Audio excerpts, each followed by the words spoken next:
All right. So today we're going to talk about a well-rounded father. We've got some great fathers here. You know how we can tell? Just like God tells that he can tell if you're his or not. It's by the fruit, by their children, by what their children are doing and going and being. And when I look at the different children in here, I can tell they've got some great parents. And that starts with a great father. I mean, moms are important, but it's not their day. So it's just fathers. Because, I think that dad always has to get what's left a lot of times. They said, I read a statistic that usually they spend half of what they spend on Mother's Day on fathers. And most men receive a tie. So hopefully you're not receiving that. Hopefully they fix you a good dinner and we celebrate being a dad, because dads are very important. And we're going to talk about that today. But and the main focus I want to talk about today is the three relationships a father must have. Next slide. All right, three relationships a father must have. And it comes as no surprise, except maybe the order. Because as I see, I'm going backwards today. The number three relationship he must have is his children. His children. He's got to have a good relationship with his children. And we're building towards something. We're going to talk about these three relationships, and then I'm going to conclude with some relationships maybe we have to watch, okay? So we're going to start out right here with children, which, it's in the name dad. You can't be a dad if you don't have children. So a dad, the one relationship he's going to have to start with that he should be looking at is his children. We've got some super fathers here.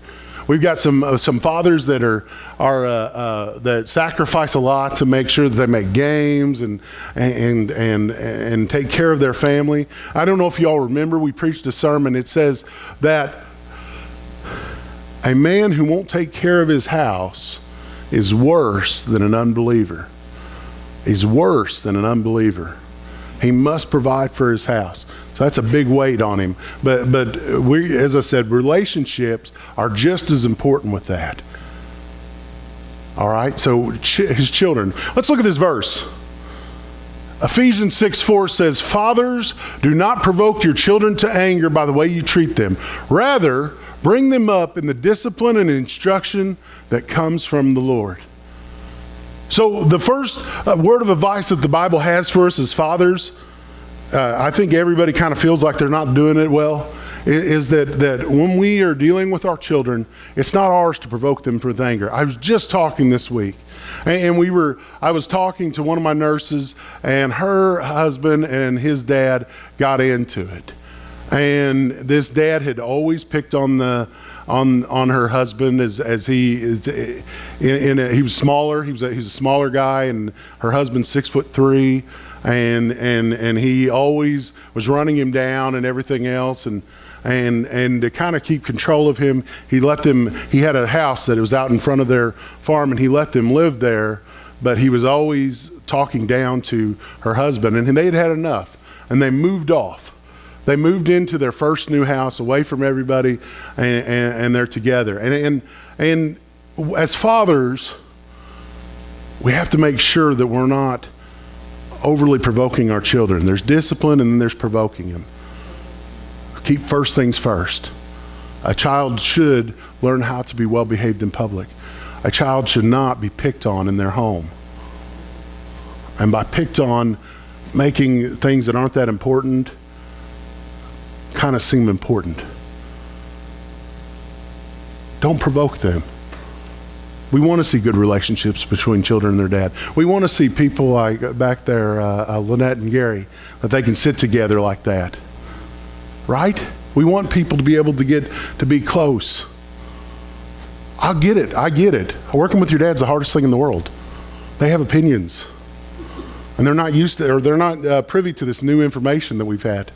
And sometimes me and my dad did work together very well. Best thing I ever did was get a job. and be away while good work was being done. It was stressful, but not as stressful as working with them. I hate to say it. But yeah, it's important. It's important that we are able to work together with our fathers, with fathers and children, and fathers as the older and the mature and God's representative to your children. It's your responsibility to make sure that relationship works well. This is a great thing. I get to preach to the choir. I get to preach to great dads. So this is for all those online people that don't know how to raise children, because we got good fathers here at DCC. I never want you to think that we're running y'all down, because you guys are important. Let's go to the next verse. This is a familiar verse. There's nothing here that's probably going to surprise anybody. We're just going to talk. I want to celebrate dads. And this is Proverbs 22:6, one of the most famous verses about raising children. Direct your children onto the right path, and when they are older, they will not leave it. Direct your children onto the right path. Now, that may not be your path. That may not be how you did it. It may be allowing a child that is gifted in art to get to the right place, investing in their first art studio, whatever. But direct it onto the right path. They should do everything as unto the Lord. And that's our jobs as dad, is that we've got to encourage our kids to do what is put in their heart by God, and be their cheerleader as they grow up. And it's hard, because when you don't understand something, it's really hard to be on board with it. If you're a dad that's worked in a factory all his life, and you have a gifted son who can do beautiful artwork, you should encourage him, even though you may not understand that, even though you don't understand how that could look like a job. Now, it's okay to give advice. Said, I don't know how you're going to make this work for you to be able to afford, to live, but I'm encouraging you. You are a great artist, son. Those are hard things to say, because maybe we don't understand that world. But you know what? That's okay. If it's been put in there by God, the best thing for that child is to do that. I think one of my dad's hardest things was being able to trust that God could get his kids into something when he didn't understand it. He was always about having a job that could provide for you, which is a good thing. But I remember when I was coming out of high school, I wanted to be a psychologist. And there was something in me that wanted to help people mentally. And we just didn't know what to do. Every psychologist that he knew had turned into a social worker. Nothing wrong about social workers, but it's a hard job. And it's underusing a lot of times your degree, because a lot of the people that you're seeing all have very similar stories and really don't want the help you're wanting to provide. There's nothing wrong with that. But he just didn't want me unfulfilled. But what we didn't know is that I could be a chaplain and get to help people mentally, help people go forward. And that was built inside of me from the very beginning.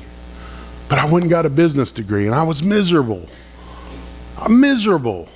It wasn't what I was supposed to be. It's not the way that I was raised to be. Business degrees tell you that you should prioritize the business above all else. And what we're going to talk about today is that businesses, a little later, is that business is great for providing for your family, but it should not take the place of your family. And good dads know that. This is about keeping the right priorities the right priority. And this says that if we get them on the right path, when they're older, they will not depart from it. This is great wisdom, spoken by the smartest man, supposedly, that's ever lived. He's saying that if you're fulfilled, you won't want to leave that. If what you do fulfills you, you're not going to leave it. If you teach your child and show your child how to walk out their lives with God, they won't leave it when they get older. We've got a problem in America today. People are mistaking silly people at church for God. Do you realize that? They'll let somebody say something to them in church and get so offended they'll never go back to church again. That's not God. That's not God. If you train your children to have that relationship with God, then you don't have to worry. They're not going to leave it because some idiot doesn't know how to speak right. God loves his children, and he wants the best for them. Just like you do. You want the best for your child. So does God. In one place, Jesus said that if your son asks for a loaf of bread, you won't give him a stone. And then Jesus qualifies that by saying, and if you, being evil, know how to give good gifts to your children, then how much more so the Father? There's an understanding that comes that a father provides for their children. He wants the best for his children. And it's the same with God. Let's keep on going. So that's the first relationship we're going to have. Children. We're going to have a good relationship with our children. The second relationship, number two, so 3 was children. Number 2 is wife. Why is wife above children? Because God looks at you as one. You have become a unit to God. You have become packaged together. So a father must have a good relationship with the wife. Guess what? Raising children is a partnership. It takes both. This isn't rocket science. It takes both. It is really hard to play both roles. I know there's people in here that have had to do that. It's really hard to play both roles. They would tell you that. So a dad has to be a good husband as well. In fact, even more so than the children. Because they're seen as one in God's eyes. Where one has a fault, the other is to make up for. Let's look at a verse. For husbands, this means loves your wives. Just as Christ loves the church, he gave up his life for her to make her holy and clean, washed by the cleansing of God's word. He did this to present her to himself as a glorious church without spot or wrinkle or any other blemish. Instead, she will be holy and without fault. Keep going. In the same way, husbands ought to love their wives as they love their own bodies. For a man who loves his wife actually shows love for himself. No one hates his own body, but feeds and cares for it, just as Christ cares for the church, and we are members of his body. One more. As the scriptures say, a man leaves his father and mother and is joined to his wife, and the two are united into one. This is a great mystery, but it is an illustration of the way Christ and the church are one. So again I say, each man must love his wife as he loves himself, and the wife must respect her husband. There should be such a great outpouring of love. Just as we respect Jesus, come to his house, there should be that great outpouring of love between the two, the husband and the wife.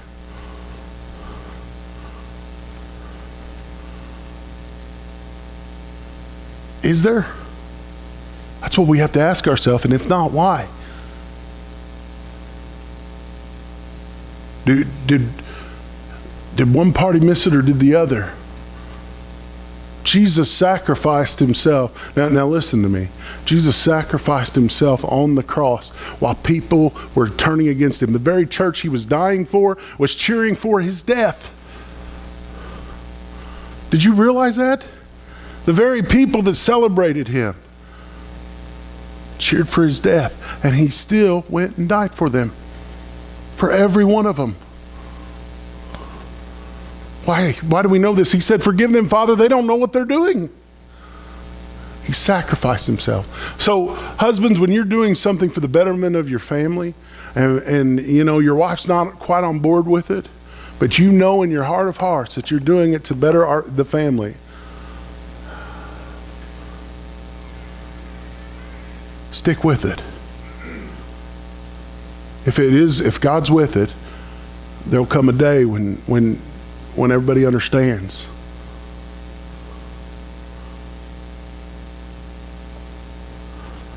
And that's truly, it's not just you want to do it, but you believe you have the heart of Christ about something. Keep going. Make that sacrifice. Back up, please. Back one, Jesse. Thank you. Make that sacrifice. Keep loving her. Keep seeking after her. She may not understand, but the church didn't understand Jesus either. Sacrifice like that. Sacrifice. It's easy to sacrifice when people understand what you're doing. It's hard to sacrifice when they don't understand it. When they're secretly wanting you to get angry and you choose to bite your tongue because you love her.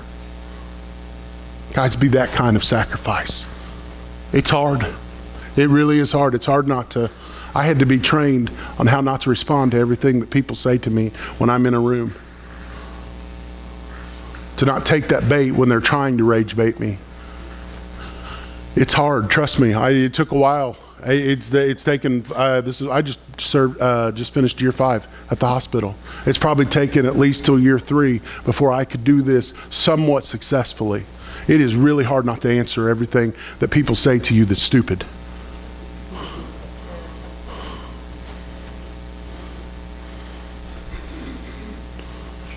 And that's okay.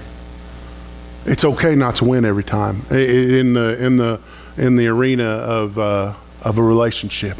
It's okay.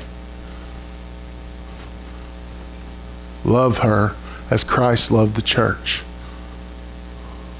In fact, did you catch that? Did you catch that? Paul said a man should leave even his family for his wife. He should be willing to go against his own family if it's to protect his wife. That's not getting preached very much. It's okay. You and her have been made one. That's what the whole wedding ceremony is about. That it's a coming together of two people who are now going to be one in the sight of God. God's going to judge the both of you by what one of you does. And as he sees one sacrifice for the other, he recognizes his son in that relationship. I didn't want to get hard today. I don't know why I'm off in this was not how this is supposed to go, but that's okay. I must need to say it. Let's keep going. Next verse. Or is it, I think number 3, right? All right. Last thing, because I'm keeping it short. I've been known to run long lately. So I'm trying to keep it as short as I can, okay? Because I know you all got celebrations and everything. With Jesus. Now this is the neglected one. Because you know what? Keeping up with a wife and a family is busy. Because everything that is going on with the wife and the family are done on this earth. It's hard to see the unseen. It's work to do the things that nobody can see that you're doing. And that's how it is with Jesus. So if this is the part of this that you neglected, and if you'll notice I have that at number 1. Why? Because if you're right with Jesus, you'll be right with 2 and 3. Because Jesus believes in the family. He believes that as a dad, those other 2 are the most important things that you can work on this earth. So if you're right with Jesus, if you're following Jesus, you'll be following your wife and children. That's why it's number 1. If you follow your children, you may not follow Jesus. If you follow just your wife, you may not follow Jesus. But if you're right with Jesus, you'll make it right with your wife and your children. Because that's what it's called to be a Christ follower. That's what it means. That you begin to take the chaos that is your life and start to bring it into order. You start living responsibly. You start taking care of the things that you said you would take care of. You quit being like the world and just giving up when it gets hard. The great news about Jesus is he's always there. So today, if you missed it, if you maybe let this part slack, guess what? He's not far off. We look at Revelations 3:20. Let's look at this. It says, behold, there we go. I stand at the door and knock. And if you hear my voice and open the door, I will come in and we will share a meal together as friends. Those who are victorious will sit with me on my throne, just as I was victorious and sat with my Father on the throne. He's here. He's just a cry out away. So if it's not been going very good with Jesus, if it's not been going very good with that part, he's knocking. He's knocking. Answer the door. I was thinking of your ringtone. Deidre, answer the phone. That was the funniest thing I ever heard. Sorry. He's wants you to answer. He's knocking. He's asking, will you answer? Will you make things right? Will you decide to give up a life of selfishness and continue and go and start living for me and for the ones around you that you said you'd take care of? That's the beautiful thing about Jesus. He doesn't get lost, we do. He keeps on saying, I'm knocking. Answer. Let's keep on going. As our worship team comes up, I want you to think about this verse. I told you I was going to get this. I really was trying to respect your all's time.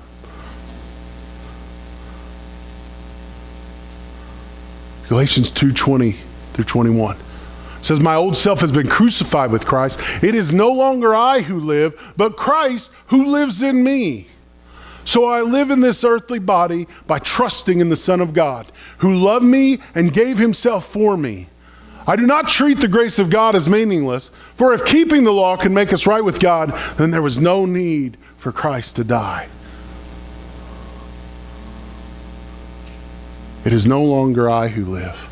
No wonder we're able to take care of our wives, take care of our children, because it's not me that's living inside of me. It's not my selfish self that's taking over my life. It's being replaced with someone who is even willing to sacrifice himself for the people calling for his death. It's being replaced. It's being changed into a different person. That's why good fathers are long-suffering. You know why? Because they're modeled after Jesus. They've taken his ability to take when they're not appreciated, when people don't give him a clap on the back, when mom got a new blender and all you got was a pair of socks.